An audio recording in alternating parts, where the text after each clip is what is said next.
Prime, podcast for curious mind.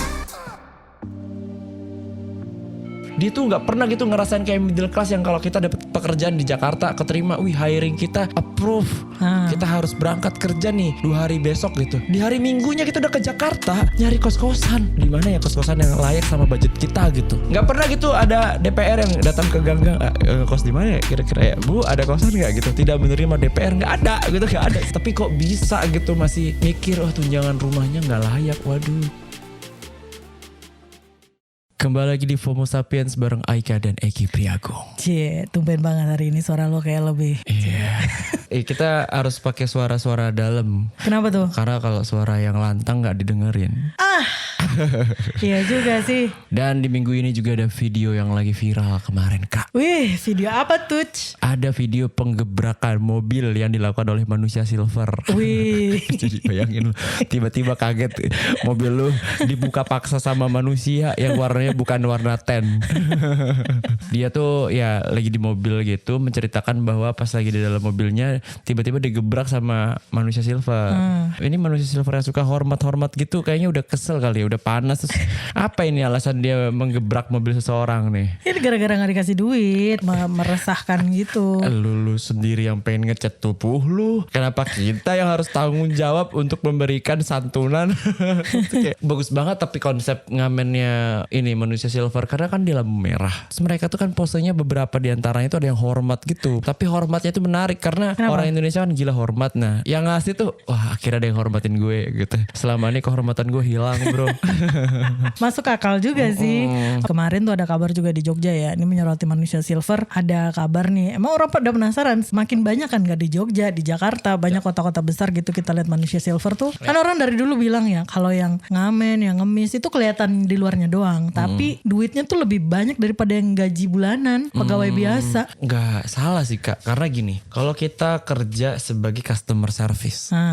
Customer service tuh kan berarti pekerjaan kita dituntut SOP-nya untuk selalu ramah sepanjang 9 to 5 atau dia pas lagi kerja lah ya kan. Jadi kalau seumpama dia pulang ke rumah dia galak sama anaknya ya kan dia udah gak kerja, dia gak lembur gitu. Karena kalau dia tetap ramah dia lembur. Orang-orang yang mengemis termasuk manusia silver itu kan memang job desk-nya kelihatan miskin, kelihatan susah. Kalau sampai di rumah dia tetap miskin berarti lembur dong. Bener juga sih. Manusia silver di Jogja itu, ini datanya dari Satpol PP Jogja ya. Itu bahwa manusia silver yang sempat diamanin, lu bayangin dia bisa menghasilkan Rp600.000 per hari. Nah itu, maka dari itu gue pernah dengar katanya kabarnya si Satpol PP sekarang jadi manusia silver. Sebulan itu paling gak 18 juta Ki. Waduh. Di Jogja. I have dream. Ada seorang caleg yang dulunya adalah manusia silver.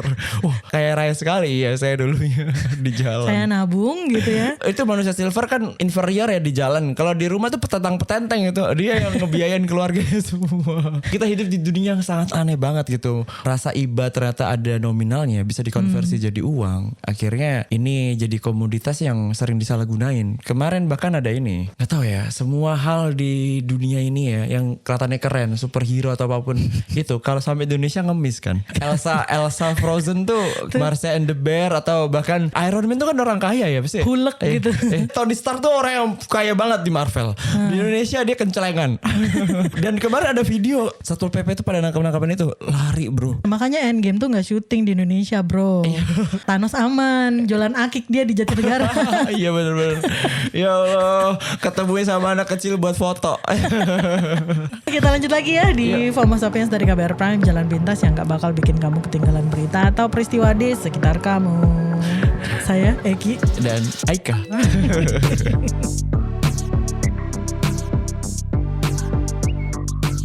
Nah sekarang kita juga ngebahas yang tadi sempat kita singgung. Apa tuh? DPR. Wih, ini kita lagi seneng-senengnya ya. Iya. Aduh seneng tapi gak seneng kalau dengar kabar-kabar tunjangan rumah dinas DPR yang katanya aduh. Gue kemarin baca juga geleng-geleng.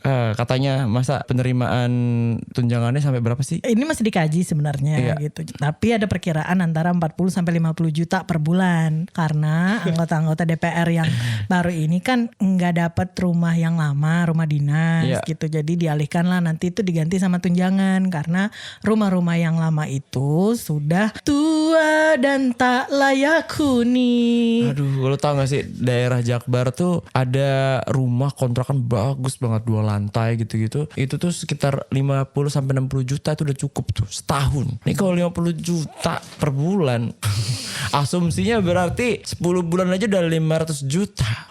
Wow, itu lo tau gak sih rumah-rumah DPR tuh kalau gak dipakai bisa jadi kayak tempat-tempat syuting FTV itu yang orang-orang mewah gitu tuh. Aduh.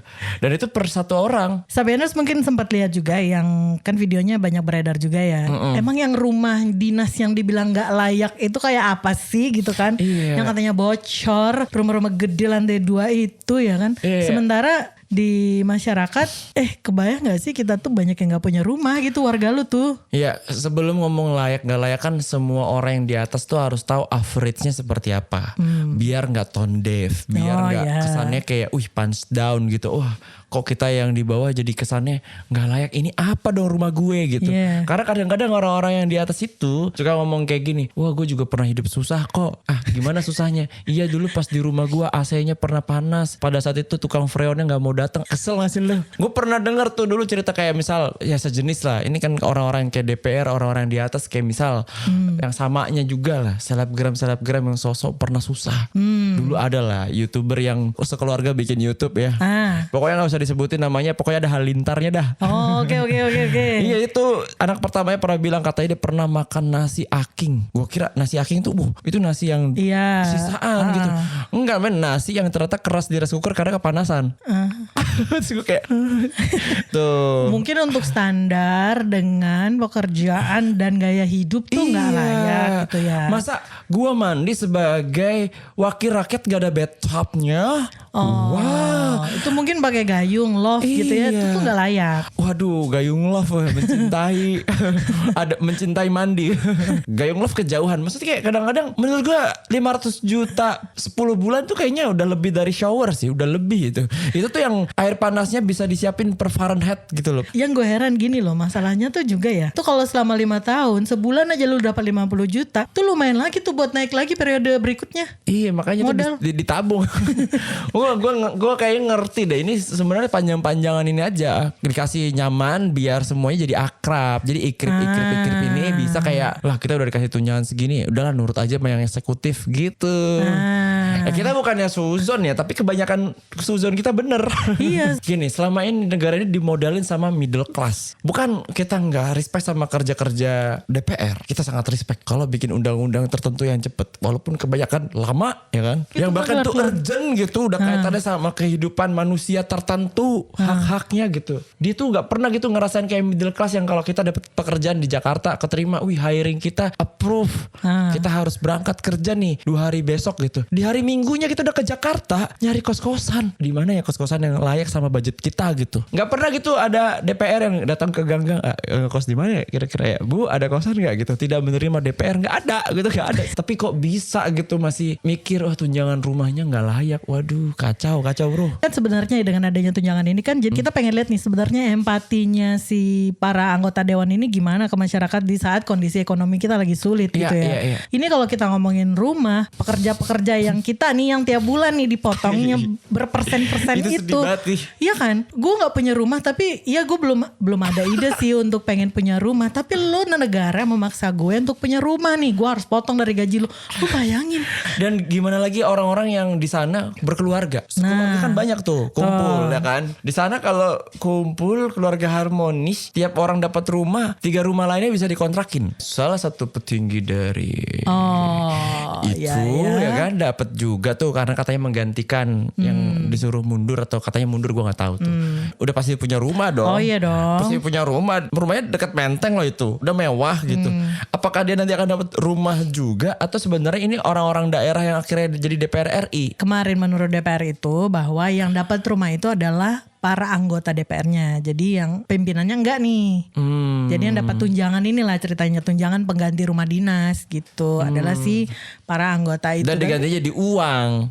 Jadi tunjangan modal. Itu sebulan. Lumayan jadi kan 5 tahun. Mantap. Itu. Jadinya tuh DPR tuh bahwa pemeliharaan rumah dinas DPR yang udah tua itu dianggap lebih mahal ketimbang ngasih duit tunjangan perumahan. Makanya ngasihnya duit tunjangan. Iya gitu. betul. Dan ini juga banyak banget kayak yang lagi viral-viral katanya katanya juga Farel tuh katanya nggak akan mau ngambil gaji selama setahun. Gajinya diambil, tunjangan diambil. Tunjangan rumah lumayan. Ya kayak nggak peka aja gitu DPR sama kondisi ekonomi sekarang gitu. Padahal pemerintah kan harapannya kan fokusnya ya pemulihan ekonomi rakyat, terus penyediaan rumah yang layak huni gitu kan. Ngasih jurang pemisah yang makin lebar nggak sih gitu antara rakyat sama fasilitas yang dikasih ke elit politik. Apalagi ada backlog yang besar banget, bahkan datanya tuh dari kementeriannya mereka sendiri gitu. 9,9 juta rumah tangga yang kekurangan memiliki hunian. Pedih banget loh itu. Bayangin 9,9 juta itu salah satu diantaranya ada gua. Ada gua. Ya Allah. Sedih emang bro, gak apa-apa. Kita nanti yang ngalah aja. Kita nanti tinggal di jonggol aja. Tinggal di jonggol. Iya, siapa tahu ditaruh di sana kan hasil dari itu. Tapera.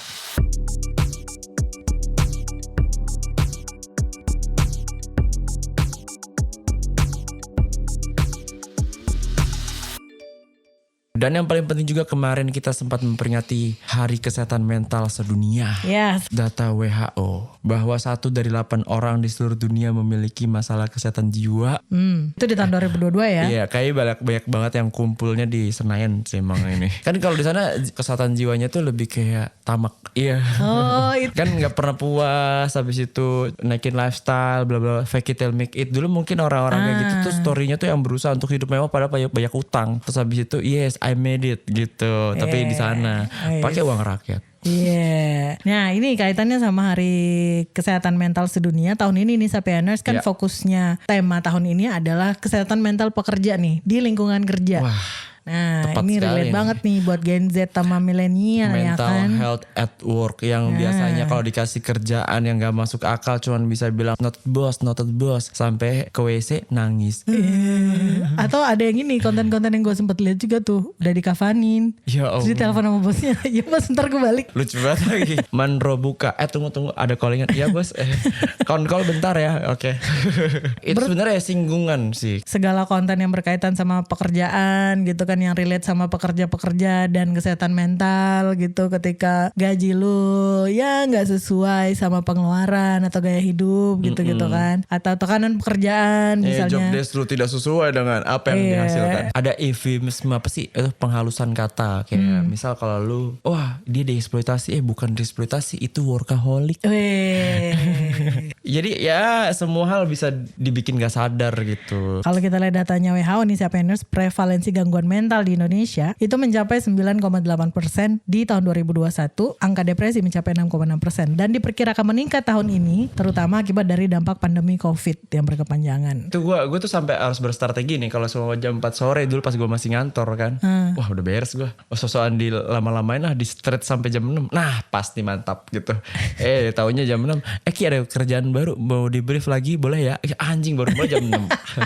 Kesel sih tapi emang banyak banget apalagi multitasking buat ADHD kayak gue. Wah meninggal gue. Gue kan punya itu attention deficit and hyperactive disorder. Kalau seumpama dikasih kerjaan multitasking, aduh gue bisa cuman bakal overwhelmed banget pas gue pulang sampai di rumah. Gue kayak benci sama diri gue karena dopamin gue udah menurun sedrastis mungkin. Habis itu kayak ngapain sih tadi gue gitu. Multitasking tuh gila banget bro hari ini. Ya memang gak bisa dipungkiri ya bahwa lingkungan kerja tuh bisa memacu tingkat stres seseorang gitu pekerjanya. Nah kita pengen tahu sebenarnya gimana ya caranya bisa menciptakan lingkungan kerja yang ramah terhadap kesehatan mental. Terus gimana tuh caranya? Nah mendingan kita ngobrol aja nih bareng sama narasumber kita psikolog Rini Hapsari Santosa. Ini kan tentang peringatan Hari Kesehatan Mental Sedunia. Fokusnya ke kesehatan mental di tempat kerja. Apa aja sih dampak lingkungan kerja dan seberapa besar dampak terhadap kesehatan mental nih? Dampaknya kita bisa cek sendiri masing-masing nih. Kita tuh sebenarnya satu harian itu kerja berapa jam. Ibaratnya dari kita bangun sampai kita tidur berapa banyak waktu kita habiskan untuk bekerja. Maka berarti lingkungan itu, lingkungan di mana kita lama berada di situ dan kita beraktivitas di situ tentunya ya bisa dilihat sendiri apa yang kita lakukan, di mana kita berada, lingkungan yang ada di dekat kita itulah yang jadi lingkungan hidup kita ya. Jadi tentu tentu ada dong dampaknya gitu loh bagi kesehatan kita juga secara keseluruhan. Berarti sebenarnya bisa dibilang kalau seberapa besar dampaknya lingkungan kerja terhadap kesehatan mental itu tergantung porsi yang kita kasih di lingkungan kerja kita gitu Mbak? Iya betul, karena kan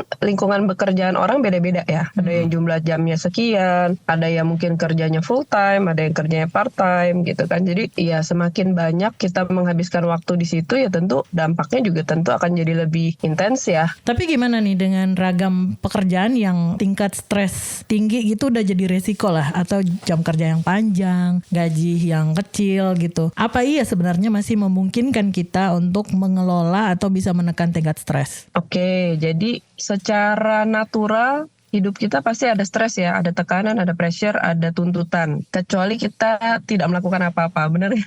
Iya. Iya kan? Nah tadi ada dua hal ya, mengelola atau menekan. Nah mengelola atau menekan itu dua hal yang berbeda sebenarnya. Itu ibaratnya dua cara coping yang berbeda. Mengelola tuh artinya kita proses, kita lihat, kita jalanin, kita hadapin, dan ada hasilnya gitu loh. Jadi itu kan mengelola itu sebenarnya mengarah pada sesuatu yang diproses gitu. Sedangkan menekan tuh kan kayak kita tutup ya.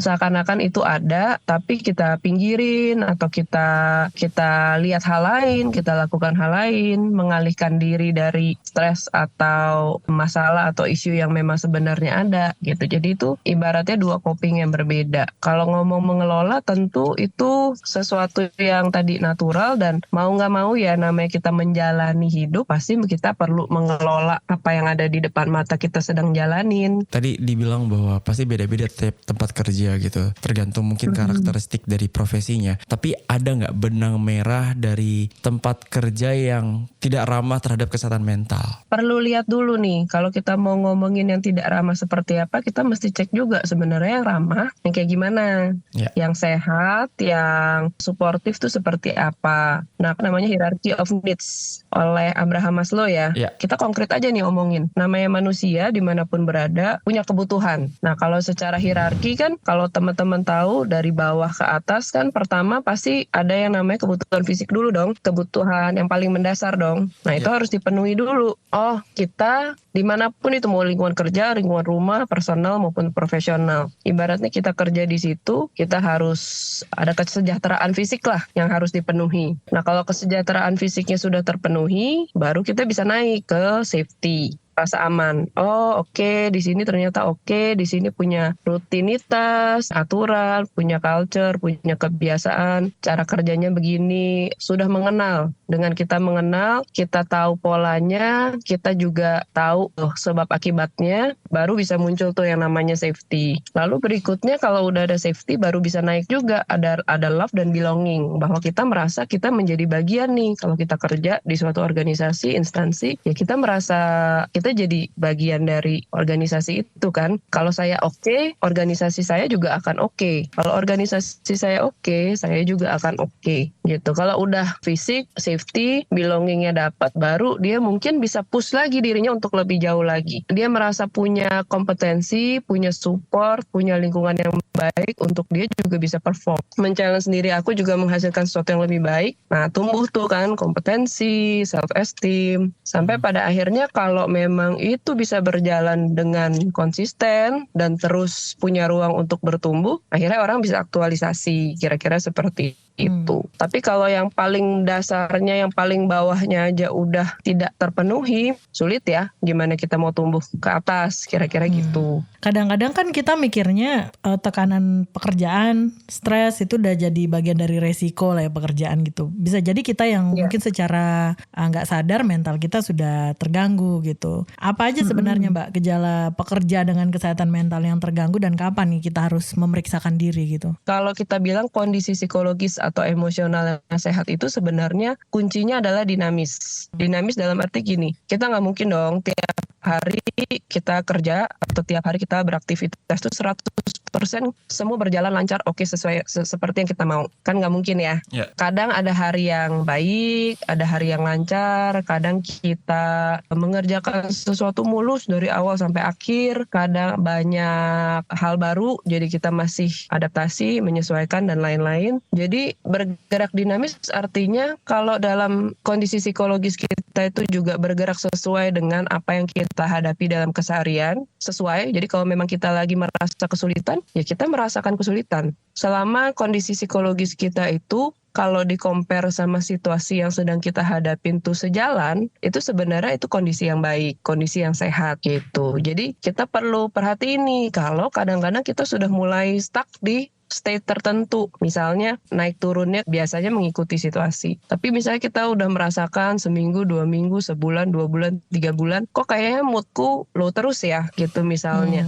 Energinya low juga, bawaannya tuh berat. Apapun jenis pekerjaan atau proyek yang lagi dihadapin, rasanya sama, datar, nggak ada naik turunnya. Nah, itu mungkin bisa jadi di momen-momen itulah kita kayak mulai stuck pada satu state tertentu, susah naik, susah turun. Itu mungkin momen dimana kita jadi harus nomor 1 observasi juga diri sendiri itu seperti apa, biasanya gimana, dinamikanya dalam keseharian biasa gimana, polanya gimana. Kalau ada yang rasanya berbeda, berubah, biasanya nggak begini, ya itu mungkin perlu mulai diamati gitu. Tempat kerja yang ramah adalah yang memenuhi hierarchy of needs ya tadi ya. Nah, dengan kondisi pekerjaan zaman sekarang yang kayaknya udah lumayan berubah juga gitu, dinamis sekali. Bahkan kadang-kadang hal-hal yang sebenarnya sudah di ranah-ranah yang misalnya seperti eksploitasi, tapi sudah ada nama halusnya, itu dia bukan eksploitasi, itu mah workaholic misalnya seperti itu. Nah, kira-kira hal apa yang harus ada di setiap tempat kerja dengan situasi zaman sekarang gitu? Kalau dalam konteks lingkungan kerja tentu ya bagusnya masing-masing pihak itu menyadari dan punya pegangan ya hak dan kewajibannya apa. Haknya sebagai pemberi kerja itu apa, kewajibannya apa. Sebagai pekerja juga sama, hak dan kewajibannya apa, lalu kita jalankan sesuai apa yang memang sudah menjadi guideline. Ya ruang aman ya, karena itu yang paling dibutuhkan juga. Gimana kita mau produktif, berkarya kalau tempat kita berada bukan tempat yang aman. Tempat yang aman dari dalam berbagai konteks. Salah satu yang perlu diperhatikan mungkin aspek kesetaraan, keadilan, ya dalam konteks mungkin ya secara gender, gimana relasi atasan bawahan. Jadi kita juga menyadari bahwa kalau kita bekerja, peran kita sebagai pekerja itu juga bukan 100% adalah identitas kita gitu kan. Kita juga punya aspek-aspek kehidupan yang lain juga yang kita perlu pelihara di luar diri kita sebagai orang yang bekerja, mencari nafkah dan sebagainya gitu. Untuk teman-teman yang mungkin tadi kan kalau semua kita sadari bahwa identitas kita sebagai pekerja itu bukan identitas 100%. Kita bisa pulang kembali sebagai anak atau sebagai suami atau sebagai istri gitu. Tapi untuk seorang pekerja yang berperan sebagai sandwich di keluarga, kadang-kadang dia harus mengambil berbagai pekerjaan karena dia terhimpit gitu kan. Terus buat dia memilih untuk rehat itu tidak bisa jadi pilihan, karena ya ketika dia rehat dia berpikir bagaimana nanti keluarganya seperti apa gitu-gitu, sehingga akhirnya warning terhadap tubuhnya itu mulai lebih tidak terasa gitu. Betul. Jadi kadang-kadang kan kita itu saking kita berada dalam kondisi yang kronis ya, maksudnya kayak selama bertahun-tahun gitu kita melakukan pola yang sama, kerja tanpa istirahat. Biasanya kalau diperhatiin nih, nggak mungkin badannya nggak protes. Antara kita jatuh sakit, muncul tuh keluhan-keluhan fisik. Nah, yang suka GERD, migrain, atau jadi sering sakit, tiap bulan itu radang lah, flu lah, dan demam lah, dan lain-lain. Jadi perlu diperhatiin, badan kita itu nomor 1 nggak mungkin tidak protes. Dia punya kebutuhan juga untuk istirahat. Jadi kalau itunya benar-benar dikikis, dipangkas habis, pasti udah jadi tidak balance lah di badan. Boleh tuh teman-teman refleksi, lihat juga gimana nih kondisi kesehatanku sehari-hari. Simpel aja. Apakah rata-rata dalam seminggu, sebulan tuh aku sehat, sekali-sekali sakit, atau banyakan sakitnya daripada sehatnya. Nah itu bisa jadi feedback buat kita juga gitu, bahwa badanku udah protes gitu, udah sakit juga. Rutinitas habit yang paling mendasar, misalnya waktu istirahat, waktu tidur, dan waktu makan. Itu yang paling basic ya. Itu ada baiknya kita maintain tuh. Kita lakukan setiap hari sama, sesuai kebutuhan kita. Misalnya gini, kita amati ngerti, oke, badanku baru enak atau aku baru enak mau ngapa-ngapain kalau aku bisa dapat tidur minimal 6 jam. Ya kita usahakan 6 jam itu. Atau aku punya habit kebiasaan makan tuh kalau pagi jam sekian, siang jam sekian, malam jam sekian itu pas buat aku. Porsinya segini, jam makannya segini. Ya kita maintain itu karena itu adalah kebutuhan dasar. Kalau kita nggak maintain itu, badan kita pun akan berfungsi tidak optimal gitu.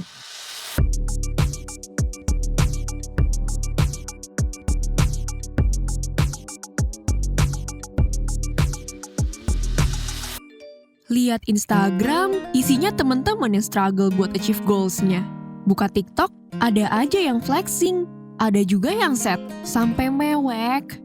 Tapi pas dengerin podcast, nemulah itu podcast. Namanya Disco. Ya, pas banget lagi dibahas.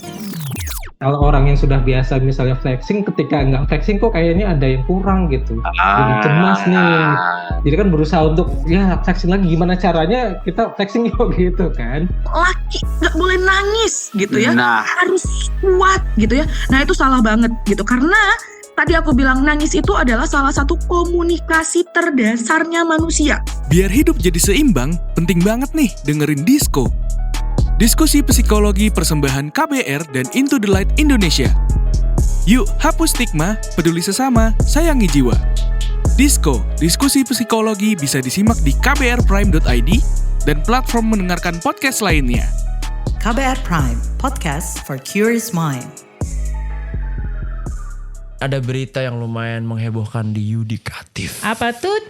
Mogoknya kerja para hakim. Ini yang kemarin ya, sampai hari Jumat ini gitulah. Ya. Pada demo dan mogok kerja gitu para hakim se-Indonesia. Nggak cuma demo tapi juga cuti berjamaah. Kalau secara garis besar sih, karena gaji yang mereka terima selama ini itu sudah dianggap tidak layak lah gitu. Karena selama 12 tahun, kalau menurut Solidaritas Hakim Indonesia ini, mereka 12 tahun nih kita tunjangan gaji nggak naik-naik gitu kan selama 12 tahun gitu. Kok yang lain kayak TNI, Polri, itu aja ya minimal ngikutin inflasi lah gitu. Ini enggak gitu. Jadi 12 gitu. tahun tuh pasti udah gajinya nggak sesuai dengan nominal yang pertama kali didapatkan karena ya kursnya udah berubah kan ya. Terus sekarang dari tanggal 7 sampai 11 nih berarti banyak banget persidangan-persidangan yang ditunda. Nah itu dia. Yang akhirnya mungkin banyak banget narapidana yang seneng ditunda nih. Gue masih santai belum tahu. Santai dulu. Belum tahu keputusan gue apa nih gitu kayaknya. Tapi kayaknya terakhir-terakhir juga pas sebelum mereka aksi cuti massal ini, perkara yang sempat diurusin adalah tahanan-tahanan pada masa akhir.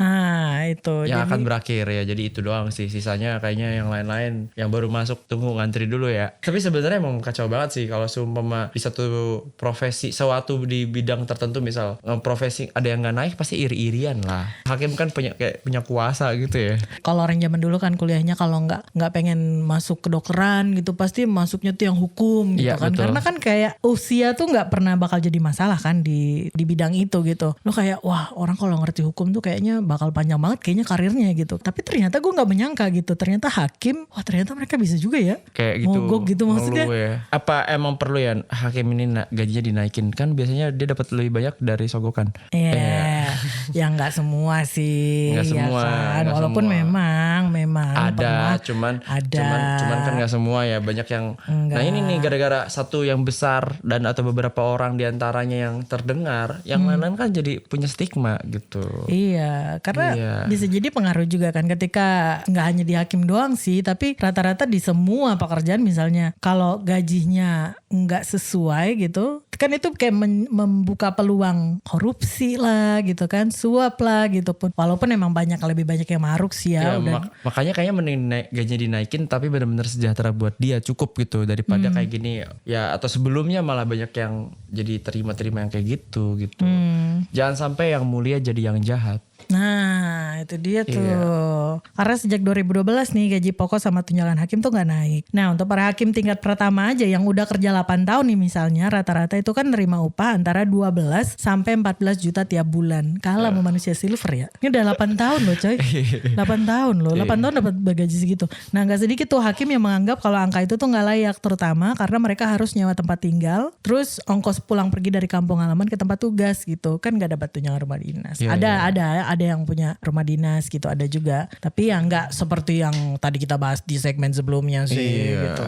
Apa iya gitu kesejahteraan itu bisa menghindarkan hakim dari kasus suap gitu kan. Nah kalau lihat catatannya KPK nih di rentang 2010 sampai 2022 itu ada 21 hakim yang terjerat kasus suap dan korupsi. Bahkan sampai ke hakim agung lah segala macam gitu kan. Waktu itu ada Sudrajat Dimyati yang divonis bersalah karena terima suap tuh 800 juta kan. Terus Ghazal Basaleh yang baru-baru dan masih jalan tuh sidangnya gitu. Diduga menerima suap 37 M. Wow, gila. Nah, hakim agung tuh tiap bulan itu dapat tunjangan jabatan 72,8 juta. Nah, penghasilannya hakim itu bisa meningkat sesuai jumlah perkara yang ditangani. Gitulah ceritanya. Jadi sebenarnya mereka pun sejahtera-sejahtera juga ya. Cuma ada. Mungkin hakim-hakim yang di daerah-daerah kali ya itu juga kayaknya yang perlu diperhatikan. Dampaknya memang hakim-hakim yang di daerah-daerah terpencil, misalnya kayak Papua gitu. Dia harus nabung lah tiap bulan untuk bolak-balik gitu pulang ke kampung halaman. Tapi bisa kompak gitu ya. Ini baru hakim doang nih, belum kalau pekerja gitu. Tapi kayaknya di Indonesia tuh semua kesamaannya adalah semua orang, semua profesi pasti pernah protes. Kayak dibikin kecewa aja sama yang di atas gitu. Kayaknya emang bener deh, kita tuh disatukan sama kekecewaan. Jadi tetap bersatu setidaknya. Ini tuh cara terbaik pemerintah kan kalau mendistribusikan bansos gak bisa rata. Mendistribusikan pendidikan gak bisa rata. Tapi kalau mendistribusikan kekecewaan, insya Allah rata. Itu dulu kali ya untuk episode berikut ini. Oke, kalau gitu kita pamitan. Sampai jumpa di episode berikutnya. Bye-bye. Bye.